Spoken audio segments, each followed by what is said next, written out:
नमस्कार, आप देख रहे हैं पंचतंत्र और मैं हूं आपके साथ दीपक व्यास। चुनावी दौर में जनता तक पहुंचने के लिए सियासी दलों के पास अपने अपने मुद्दे होते हैं जिन्हें लेकर जनता के बीच जाया जाता है।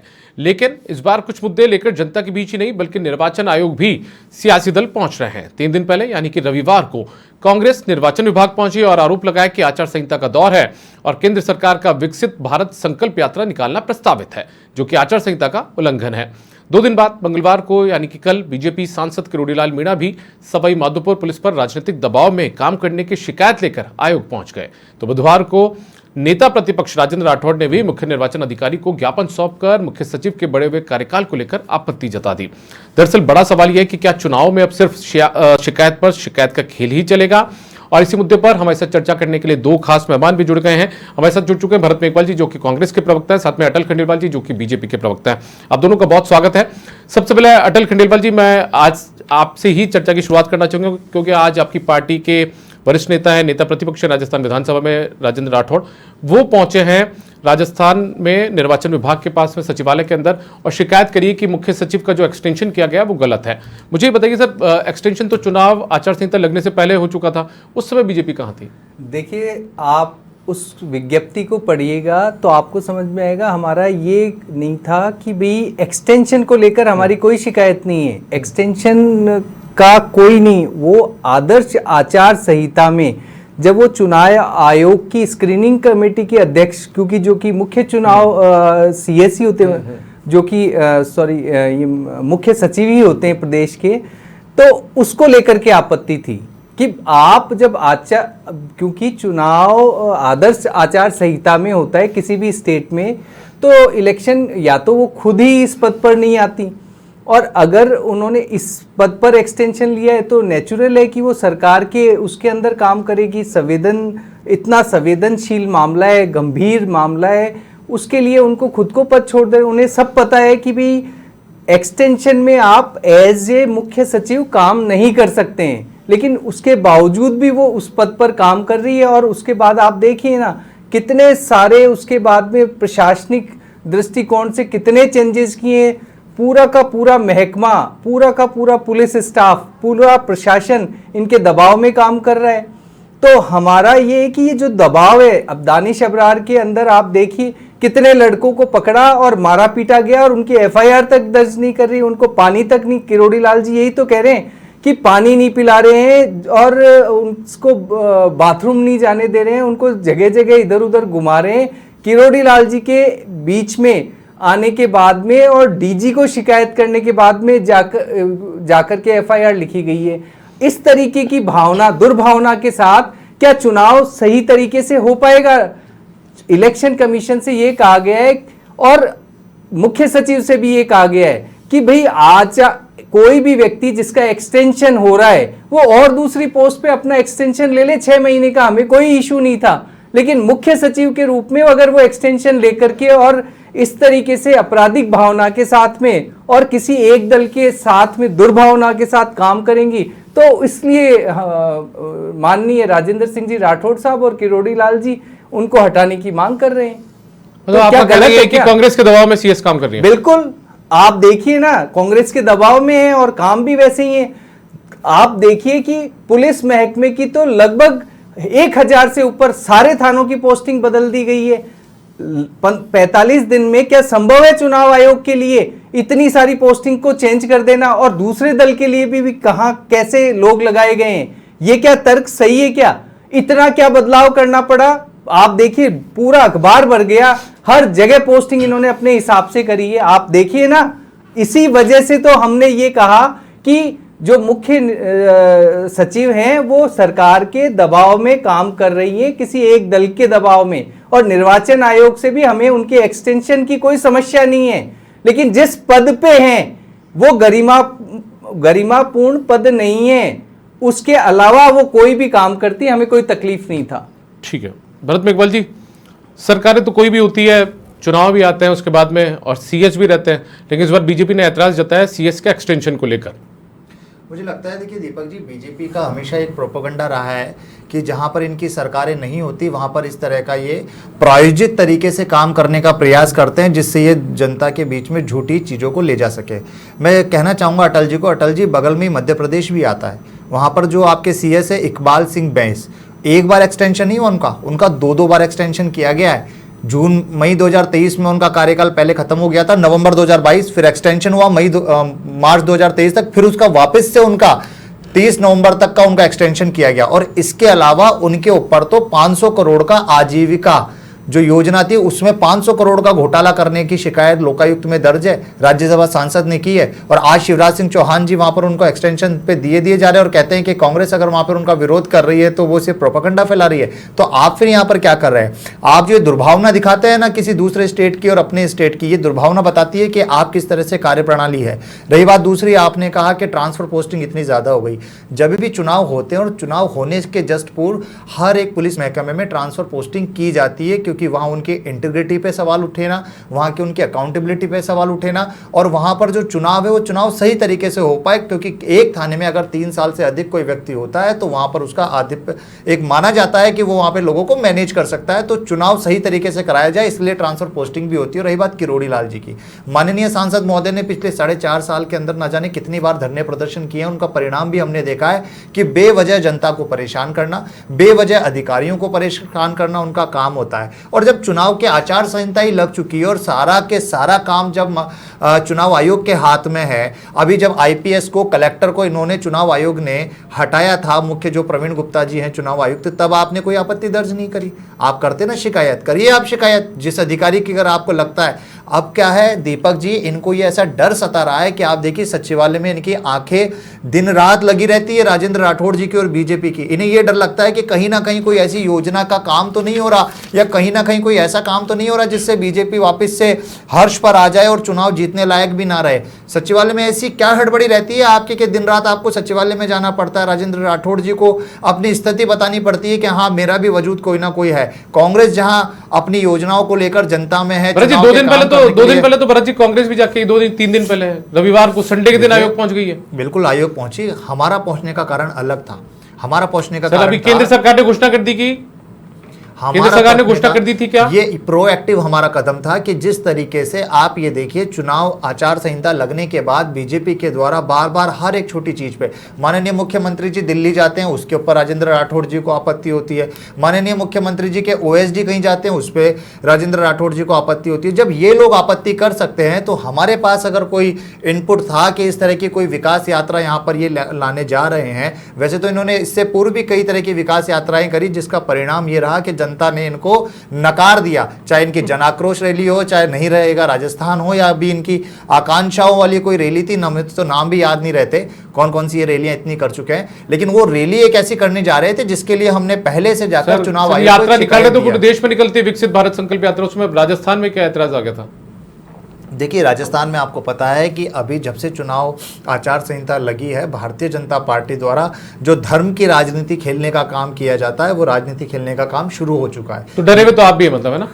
नहीं देखिए क्या होता है जब लोग झूठ फैलाते हैं ना, बार बार आप झूठ को 10 बार कहेंगे तो एक बार तो व्यक्ति को लगेगा कि ये सच कह रहा है, मतलब डर है। तो ये डर जरूर एक बना हुआ है कि 2014 के बाद इस देश के अंदर झूठ का आवरण फैलाने का काम भारतीय जनता पार्टी ने किया है, उससे भ्रमित लोग ना हो। क्योंकि आज क्या ये धर्म का एक ऐसा मुद्दा होता है कि कहीं ना कहीं लोगों की भावनाएं इससे जुड़ी होती है, ना चाहते हुए भी कई बार लोगों को उन चीजों को मान लेना पड़ता है जो सत्य नहीं होती। और वही काम भारतीय जनता पार्टी का हमेशा से करने से रहा है। आप देखिए किस तरीके से राजस्थान के अंदर सिर्फ और सिर्फ अब हिंदू मुस्लिम की बात करना शुरू हो जाएगा, और वो दिन दूर नहीं कि इन चुनाव के समय में हमें यह भी देखने को मिल जाए कि कहीं ना कहीं इनके द्वारा कुछ ऐसी घटनाओं को प्रायोजित तरीके से किया जाए जिससे कि इनको चुनाव के अंदर फायदा मिल सके। ठीक है, लेकिन मैं आऊंगा वापस। आप यदि इस बात का एतराज जता रहे हैं कि या फिर आशंका जता रहे हैं कि ऐसा कुछ बीजेपी कुछ कर सकती है, तो फिर आपको या तो पुलिस पर यकीन आपको भी नहीं है, प्रशासन पर यकीन आपको भी नहीं है। लेकिन खैर अटल जी आप कुछ बोलना चाह रहे थे, लेकिन लगातार कांग्रेस भी पहुंची है, ना केवल आप। देखिए मैं यही बताना चाहता हूं कि बहुत सारे जवाब तो ये खुद ही दे गए। मेरे साथी प्रवक्ता कांग्रेस के, उन्होंने बहुत सारी बातें कही। इन्होंने खुद ने कहा कि 3 साल तक पोस्टिंग जो व्यक्ति है, अगर 3 साल है तो फिर उसकी पोस्टिंग को चेंज कर देनी चाहिए। तो क्या ये 1000 लोग 2000 लोग जो अलग अलग डिपार्टमेंट से प्रशासनिक दृष्टि से महत्वपूर्ण थे, वो अगर 6-6 महीने या 3-3 महीने में ट्रांसफर किए, वो तो गलत है, ये तो मानते हैं जो इन्होंने यहीं पर इसी मंच पे बोला है। पहली बात। दूसरा ये पूछते हैं सेक्रेटरीट में और डिपार्टमेंट में क्यों नजर रहती है? इसलिए नजर रहती है कि इनके डिपार्टमेंट, सरकारी डिपार्टमेंट के अंदर सोना और रुपए रखे जाते हैं, करोड़ों रुपए मिलते हैं, सोना मिलते हैं इनके द्वारा प्राइवेट लॉकर्स में। कितना देखो, आप निकल रहे हैं ना गणपति प्लाजा से, जैसे जैसे जिस तरीके से आ रहे हैं तो निकल रहे हैं ना, तो ये वजह है कि हमारी नजर इन लोगों पर इसलिए है कि इनकी जो भ्रष्टाचार इन्होंने पेपर लीक में किया है, जो इन्होंने भ्रष्टाचार माइनिंग में किया है, जो भ्रष्टाचार इन्होंने पेपर बेच बेच करके और इंटरव्यूज के अंदर ले करके किया आरपीएससी के अंदर, वो सारे पैसों, जल मिशन के अंदर जो भ्रष्टाचार किया है, और ये ईआरसीपी की बात करते हैं, जल मिशन के अंदर इतने पैसे दिए गए और ये लोग उस पैसे को इधर उधर खुद ईडी किसके घर आती है? ईडी इन्हीं लोगों के यहाँ आती है, स्टेट चाहे कोई भी हो।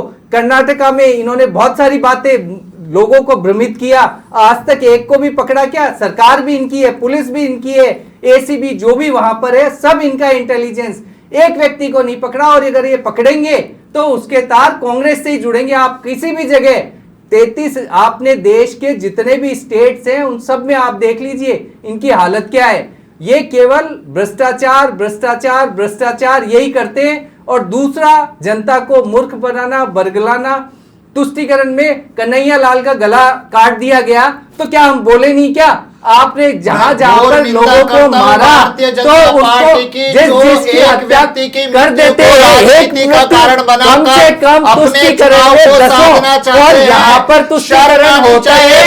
शर्म इनको आना चाहिए कि कितने पुजारियों की हत्या कर दी गई, कितने लोगों की हत्या कर दी गई, और एक व्यक्ति गलती से बिना दुर्भावना के अगर मर गया तो उसको तुरंत से 50 लाख रुपए नियुक्ति और पता नहीं क्या क्या देते हैं। तो जनता को ये समझना चाहिए कि ये करते क्या है, ये वोट बनाते हैं केवल, इसके अलावा कुछ नहीं। जाति जब इनसे समझता नहीं है तो फिर जाति पे आ जाते हैं।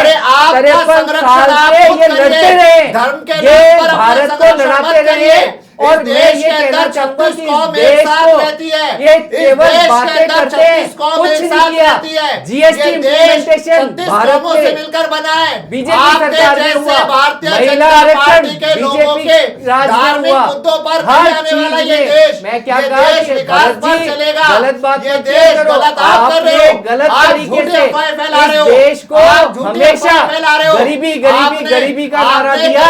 आज जब उत्थान कर रहे हैं तो आप में आ रहे, जातिवाद की बात कर रहे। जातिवाद कौन करता है इस देश में? केवल कांग्रेस ने किया है। 53 साल तक गरीबी मिटाई नहीं, गरीबी दी है, केवल बातें करते हैं, इसके अलावा कुछ नहीं इनके पास। भारतीय जनता पार्टी धर्म के नाम पर चुनाव जीतना चाहती है। ठीक है, मेरा आप दोनों से एक एक सवाल है। मुझे बताइए सर कि आप लोग आचार संहिता की आड़ में आचार संहिता का हवाला देते हुए निर्वाचन विभाग के पास भी पहुंचना, शिकायत करें एक दूसरे की कार्यों को लेकर कि केंद्र की सरकार ये कर देगी, आप कह रहे हैं कि राजस्थान की सरकार ये कर देगी। मुझे ये बताइए, क्या चुनाव के अंदर अमूमन ये कहा जाता है कि जनहित के मुद्दों को सामने रखती है पार्टियां, पॉलिटिकल पार्टीज बताती है कि हम आपके लिए ये करेंगे, सामने वाली पार्टी ने ये नहीं किया, उसकी ये रीतियां थी, उसकी नीतियां थी। क्या जनहित से जुड़े हुए मुद्दे या जनता के मुद्दे गौण हो चुके हैं, इसीलिए अब शिकायत पर शिकायत का खेल चलता रहेगा? सबसे पहले भरत मित्तल जी मुझे बताइए, यात्रा निकलेगी तब जाकर शिकायत होनी थी ना, प्रस्तावित है यात्रा और निकलेगी तब देखा जाएगा। तो जनता से जुड़े मुद्दे गायब हो चुके हैं। दीपक जी, कांग्रेस पार्टी पिछले 4.5 साल से जनता से जुड़े मुद्दों को ही उठा रही है। हमने चाहे महंगाई की बात हुई तो हमने गैस सिलेंडर की बात करी, हमने अन्नपूर्णा योजना की बात करी, हमने राहत देने का काम किया, हमने युवाओं के लिए काम किया, हमने हर बार योजनाओं की बात की है। और आपके चैनल पर हुई डिबेटों में भी हमने कई बार ये कहा है कि जब जब माननीय प्रधानमंत्री जी इस प्रदेश में आते हैं या कोई भी इनका नेता जब कोई चुनावी भाषण देता है, एक भी नेता एक ऐसा भाषण नहीं देता कि अगर राजस्थान में भारतीय जनता पार्टी की सरकार बनेगी तो वो यहाँ की जनता के लिए क्या करेंगे, या एक ऐसे राज्य का उदाहरण नहीं देता जहां पर इन्होंने कोई योजनाएं चलाई हो। ये सिर्फ और सिर्फ कांग्रेस को कोसने का काम करते हैं या सिर्फ आरोप प्रत्यारोप लगाने का काम करते हैं। लेकिन कांग्रेस पार्टी ने सदैव, आज भी अगर देखें, जब झुंझुनू में जब प्रियंका गांधी जी की सभा हुई तो हमने वहां पे कहा कि हम 1,35,00,000 लोगों को 500 रुपए में गैस सिलेंडर देंगे, उज्ज्वला योजना का दायरा हम बढ़ाएंगे, हमने कहा कि 10,000 प्रतिवर्ष हम महिलाओं को, जो महिला मुखिया है उनको हम देंगे। तो हम तो योजनाओं पर बात कर रहे हैं। रही बात दूसरी जो आपका प्रश्न था कि भाई हम वहां क्यों गए, क्यों ना जाए, जब ये हर एक छोटी से छोटी चीज में जनता से जुड़े मुद्दों में भी इस तरह का काम करना चाह रहे हैं। सांसद महोदय इनके जो हैं राजेंद्र राठौड़ जी हैं और जो अन्य कोई भी लोग हैं, आप देखिए किस तरह से झूठ का प्रचार करना ये चाहते हैं। कहीं पे अगर कोई रैपर मिलता है तो झूठ प्रोपेगेंडा कर देते हैं, पीसी कर देते हैं ये लोग। बिना सोचे समझे कि वो किस चीज का था। तो झूठ को जब फैलाया जा रहा है भारतीय जनता पार्टी की तरफ से, तो हमारा भी ये प्रयास और कर्तव्य बनता है कि इस तरह के अगर कोई ये चीज करना चाह रहे हैं, करने देने जा रहे हैं, तो उसकी शिकायत हम पूर्व में ही कर दे, ताकि चुनाव आयोग भी उस समय पहले से सतर्क हो जाए और इस तरह की जो चीजें हैं वो करने से रुक जाए। अब इन्होंने कहा कि 3 साल 5 साल में, फिर छोटी सी एक चीज ये कह दूं कि चुनाव जब भी आता है तो उससे पहले इस तरह के ट्रांसफर होते हैं, फ्लैग मार्च होते हैं, जिलों में एसपी को बदले जाते हैं, कलेक्टर को भी हो सकता है तो बदले जाते हैं। मुख्य सचिव का एक्सटेंशन पर इनका एतराज ठीक है या गलत है? देखिए मैंने क्या कहा, 30 जून को मुख्य सचिव जी का, उषा शर्मा जी का एक्सटेंशन हुआ। एक्सटेंशन किसने दिया? केंद्र सरकार ने दिया, हमारे अधीन कुछ नहीं था। वहीं अगर आप ये कहते हैं कि उनका एक्सटेंशन गलत है, तो मध्य प्रदेश में इकबाल सिंह बैंस का जो 2 बार एक्सटेंशन हो चुका है, 2 बार, एक बार भी नहीं, नवंबर 2022 में उनका हो गया था। शिवराज सिंह जी के काफी करीबी माने जाते हैं, जिनके ऊपर आरोप लगे। उस पर क्या सवाल मुझे ये बताइए, तो मध्य प्रदेश के चुनाव में, मध्य प्रदेश के चुनाव को प्रभावित करने के लिए मतलब उनके जिम्मेदार ठहराया जा सकता है क्या? मैंने क्या कहा, उनके ऊपर आरोप लगे हैं, 500 करोड़ का आरोप केग रिपोर्ट में है। सीएजी की रिपोर्ट ने यह माना है कि जो सीएस है इकबाल सिंह बैंस, वो उस आरोप में सम्मिलित है, और शिवराज सिंह जी बार बार उनका 2 बार क्या की रिपोर्ट छोड़ दीजिए, क्या की रिपोर्ट छोड़ दीजिए, जानना चाहता हूं क्या अटल जी उस चीज को सही से मानते हैं? भरत जी, क्या की रिपोर्ट को छोड़ दीजिए, मुझे बताइए कि जो व्यक्ति जिम्मेदार पदों पर बैठे होते हैं या वो जिस सरकार में नियुक्ति पाते हैं, क्या वो वाकई प्रभावित करते हैं? देखिए बात आती है कार्य प्रणाली की, बात आती है आपकी इंटेंशन की। अगर आपको लगता है कि उनके द्वारा किए गए कार्य ऐसे हैं जिससे कि वो सरकार चुनाव आचार संहिता में आने के बाद निष्पक्ष रूप से काम नहीं कर रहे और एक पक्षीय काम कर रहे हैं, तो बिल्कुल वो चीज होनी चाहिए, लेकिन उसके तथ्य होने चाहिए, उसके सबूत होने चाहिए। आप सिर्फ और सिर्फ आरोप लगाकर ये नहीं कह सकते कि कोई भी व्यक्ति है, वो व्यक्ति किसी सरकार के पक्ष में रहकर काम कर रहा है या अधिकारी उनकी इन्फ्लुएंस में आकर काम कर रहे हैं। मुझे नहीं लगता कि कोई भी ऐसा अधिकारी होगा चुनाव आचार संहिता लगने के बाद या उससे पहले। एक छोटा सा सवाल और, मध्य प्रदेश ने ये किया तो राजस्थान में भी ठीक वैसे क्या? हमने उसका उदाहरण इसलिए दिया क्योंकि सीएस की एक्सटेंशन के लिए जिस तरह से राजेंद्र राठौड़ जी वहां पे आरोप लगाने गए हैं और उस पर आपत्ति जताइए, तो वो आपत्ति आप मध्य प्रदेश के लिए भी जताइए ना। क्यों नहीं आप सब जगह पैरेलल रहते? मणिपुर में अगर महिलाओं के साथ अत्याचार होता है वहां पर आपकी आवाज नहीं उठती, लेकिन राजस्थान में अगर कोई चीज होती है वहां पे आपकी आवाज उठ जाती है। कर्नाटक की आपने बात करी, कर्नाटक में जब आपकी सरकार गई ना महोदय जी, इनकम टैक्स ने रेड मारी है किसके ऊपर? बिल्डर्स के ऊपर और ठेकेदारों के ऊपर, क्योंकि उन ठेकेदारों ने बताया था 40% का कमीशन था। ये अटल जी को बोलते रहोगे, अटल जी भी कुछ बोलना चाह रहे हैं। एक बार अटल जी कुछ प्रतिक्रिया देना चाह रहे थे आप। देखिए आप स्पष्ट रूप से इनके राहुल गांधी जी आए थे, किसानों का कर्ज माफ करने की बात की, आज तक हुआ, आज 1700 दिन बीत चुके। अरे सुनो मैं आपके बीच में नहीं बोला ना, बोलने देना। किसानों का कर्ज माफ नहीं कर पाए ना, ये 19,422 किसान अटैच कर दिए, 15,400 करोड़ माफ किए हमने। झूठ का कोई आधार है क्या? झूठ बोलते हैं, इसके अलावा कुछ नहीं। उत्तर प्रदेश बोलने लगते हैं इस तरीके से बोल रहे हैं, एक एक करके नहीं बोलने देंगे, हमेशा नहीं बोलने देंगे। इन लोगों का यही तरीका रहा है, ये जुमलेबाजी का यही। प्रियंका गांधी जी यहाँ पर इतनी 30,000 35,000 महिलाओं के साथ उत्पीड़न हुआ, ये हमने नहीं, इन्हीं के प्रशासन ने एफआईआर दर्ज की है। 5 सालों में एक भी घर में मिलने नहीं आई, एक भी घर में 7,700 से ज्यादा हत्याएं हुई, एक घर में नहीं मिलने गई क्या? लेकिन दूसरे जो भी स्टेट है, जो बीजेपी गवर्नमेंट है, वहां दोनों बहन भाई तुरंत चले जाएंगे। आप स्पष्ट देखिए इन लोगों की जुमलेबाजी की 3500 रुपए रोजगार बेरोजगारों को देने की बात की, कोई बात थी क्या कि इस तरीके के बेरोजगार को देंगे इस तरह की? उसके बाद में जैसे ये गारंटियां देकर आते हैं, जैसे ही लोग भ्रमित हो जाते हैं और इनको जिताने की कोशिश करते हैं, उसके बाद कुछ भी नहीं देते हैं।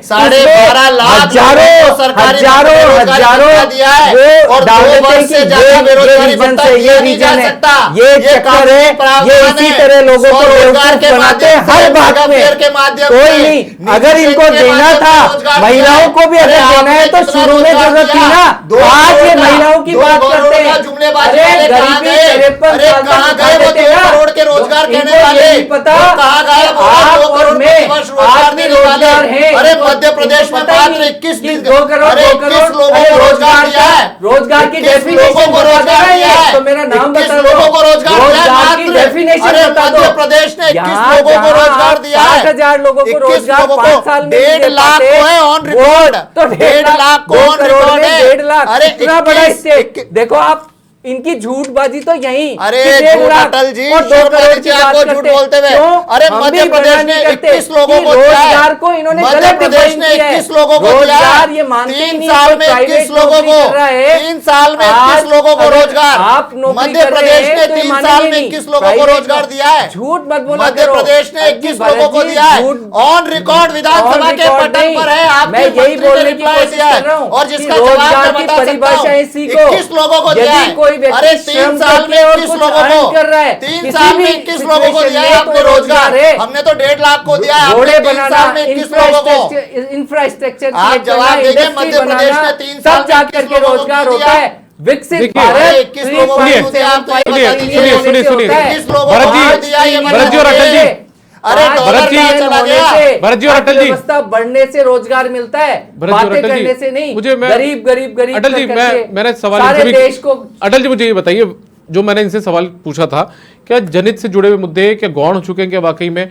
चाहे वो बेरोजगारी का बिल्कुल मुद्दा नहीं हो, राजस्थान सरकार का यदि आप उस पर आरोप लगाते हैं तो आप चाहे महिला अत्याचार की बात करो, चाहे हत्या की बात करो, चाहे अपराध की बात करो, चाहे किसान कर्ज माफी की बात करो, ऐसे जब मुद्दे आप कह रहे हैं कि आप लोगों के पास बहुत सारे हैं, तो फिर ऐसी स्थिति में आप लोगों को कहाँ जरूरत आ जाती है सीएस की शिकायत करने की या उसे मुद्दा बनाने की? आप ये देखिए कि सीएस की शिकायत किस बात पे की, जब ये लोग हम आपराधिक तरीके से प्रशासन पे कंट्रोल कर करके हमारी सारी गतिविधियों को और हमारे लोगों को जेलों में डाल रहे हैं, मारा पीटी कर रहे हैं, अलग अलग जगह पर ये शिकायतें आती है, तब जाकर के कि तो भाई देरी चुनाव क्यों? है, अटल जी, उस देरी- चुनाव के अंदर हम लोग भी तो काम करेंगे, अटल जी, देरी क्यों हमारी कर दी? गाड़ियों को पकड़ा अटल जी, जाएगा बिना वजह से। अटल जी, जब जून के महीने में एक्सटेंशन सीएस को मिलता है, केंद्र सरकार की मंजूरी से मिला होगा, बिल्कुल। उस समय आप लोगों ने ऐतराज क्यों नहीं जताया? देखिए, एक्सटेंशन पे हमको तो आज भी नहीं है, हमने तो, आप बोल रहे हो ये एक्सटेंशन का, तो हमने आज भी ऐतराज नहीं जताया। आप पढ़ लीजिए वो ठीक है। प्रति है वो पढ़ लीजिए, उसमें स्पष्ट है कि एक्सटेंशन का हम लोगों को कोई नहीं, लेकिन एक सीनियर आईएएस उसकी खुद की उस बुक में और उसका जो गवर्निंग लॉ है वो खुद कहता है कि उसको आदर्श आचार संहिता में इस पद पे नहीं रहना चाहिए। उसको हम तो उषा शर्मा जी से भी कहते हैं कि आपको रहना ही नहीं चाहिए था, एक्सटेंशन लेकर के आप कुछ और कर रहे होते तो हमें कोई इशू नहीं होता। एक मिनट, नैतिकता के तौर पे उषा शर्मा जी को पद छोड़ देना चाहिए था, ये कह रहे हैं? बिल्कुल, हम भी यही कह रहे हैं कि नैतिकता, और अगर नहीं हुआ तो हम चुनाव आयोग से भी यही दरखास्त कर रहे हैं। तो सर मुझे उनको हटा बताइए दीजिए ना, आप। सर मुझे बताइए, चुनाव आचार संहिता लगी उससे ठीक 2 महीने पहले की बात है जब एक्सटेंशन मिलता है, तो समय आपकी सरकार ने दिया ही क्यों, केंद्र सरकार ने? सर तो हम पहले दिन से किसी व्यक्ति पर संशय कर लें क्या? हमें क्या पता, हम पहले दिन से ये मानते सर, थे आप कि नैतिकता ये- की उम्मीद एक अधिकारी से करते हैं जिसको एक्सटेंशन मिलता है। बिल्कुल, हम लेकिन क्यों नहीं, हम तो सभी अधिकारियों से सर, करते हैं कि नैतिकता सर, जिम्मेदारी सभी तो में आपके होनी पास भी चाहिए। थी, क्यों सर, नहीं होनी चाहिए? सर आपने संभावना क्यों नहीं जताई देखिए कि राजस्थान सरकार के अधीन यदि कोई सीएस काम कर रहा है, जिम्मेदारी संभाल रहा है, तो चुनाव के अंदर वो यदि आप लोगों को आज लग रहा तो पहले क्यों नहीं सर, लगा? ऐसा नहीं है, पहले भी हमने ये बात को लिया था तो फिर कि एक्सटेंशन उषा क्यों शर्मा दिया? साहब को एक्सटेंशन नहीं मिलना चाहिए, हमने तो ये सोचा भी था। सर, फिर दिया लेकिन क्यों? बेसिकली क्योंकि हम कोई विरोध नहीं, हम सकारात्मक रूप से जाना चाहते थे, और हमने जब कांग्रेस ने उनका एक्सटेंशन वहां भेजा तो हमने बड़े सद्भाव के साथ उसको एक्सटेंड कर दिया। ये तो नहीं होगा अटल जी, देर कर दी हुजूर आते आते। बना करके स्क्रीनिंग कमेटी का चुनाव का अध्यक्ष बना दिया जाएगा। अटल जी देर कर दी हुजूर आते आते। ऐसा नहीं है सर, प्रशासन हमेशा बिल्कुल सहयोगात्मक होता है, प्रशासन कंट्रोल नहीं होता, एक तरफ तो आप सरकारें प्रशासन बदलने पर आरोप वाली लगा है। रहे हो, आप एक देखो, तरफ आप कह रहे हो सरकारें, हम तो प्रशासन सभी को कह रहे सहयोगात्मक हो रहा हैं, है। आपके आप माध्यम लोगों से की कह बातें रहे कर रहे हो। हैं कि एक प्रशासन तरफ तो कह रहे हो प्रशासन ने मारपीट कर ली, प्रशासन देखिए, काम नहीं कर रहा, प्रशासन एक तरफा काम कर रहा है। नैतिकता और अभी के आप साथ कह रहे हो काम प्रशासन करने कर रहा है। का आप खुद हमेशा झूठ बोल काम रहे हैं। करना चाहिए। आप खुद झूठ बोल सरकारें रहे हैं। आती जाती रहती प्रशासन है, को एक तरफ तो आप अगर आरोप में खड़ा कर रहे हो, एक तरफ आप गलत प्रशासन के तरीके पक्ष से में भी काम बोल रहे हैं। करेगा तो वो उस पे कार्रवाई भी होगी, 100% होगी। ठीक है, मेरा लास्ट सवाल भरत मेघवाल जी आपसे है। गलत तरीके भरत जी, से लास्ट कोई सवाल भी मेरा व्यक्ति आपसे, काम भरत जी, करेगा तो उस पे कार्रवाई भरत जी, होगी। लास्ट सवाल होगी। मेरा आपसे, आप लोग भी इतने लंबे वक्त से देश के अंदर सरकार चला रहे हैं, आपकी पार्टी चला रही है, आपके मुख्यमंत्री का एक लंबा अनुभव है, तीसरी बार के मुख्यमंत्री हैं। उनको लगा था कि जिस मुख्य सचिव के एक्सटेंशन की हम बात कर रहे हैं, भविष्य में जाकर हमारे ऊपर सवाल खड़े होंगे, तो ऐसे में ऐसा आप लोगों ने कदम ही क्यों उठाया?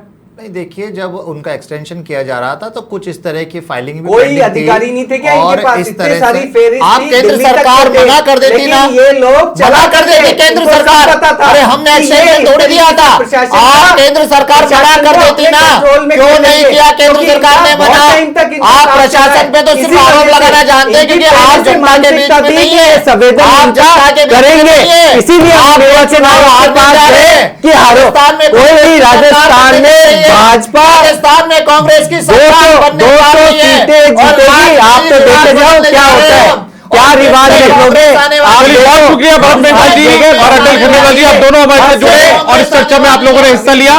कुल मिलाकर यहाँ पर सवाल वही है कि क्या वाकई में जनता से जुड़े हुए मुद्दे गौण हो चुके हैं, जिसको लेकर जनता के बीच जाया जा सकता है, क्या वो मुद्दे वाकई में गौण हो चुके हैं? इसलिए अब निर्वाचन आयोग की या निर्वाचन विभाग के दरवाजे पर दोनों ही सियासी दल दरवाजा खटखटा रहे हैं।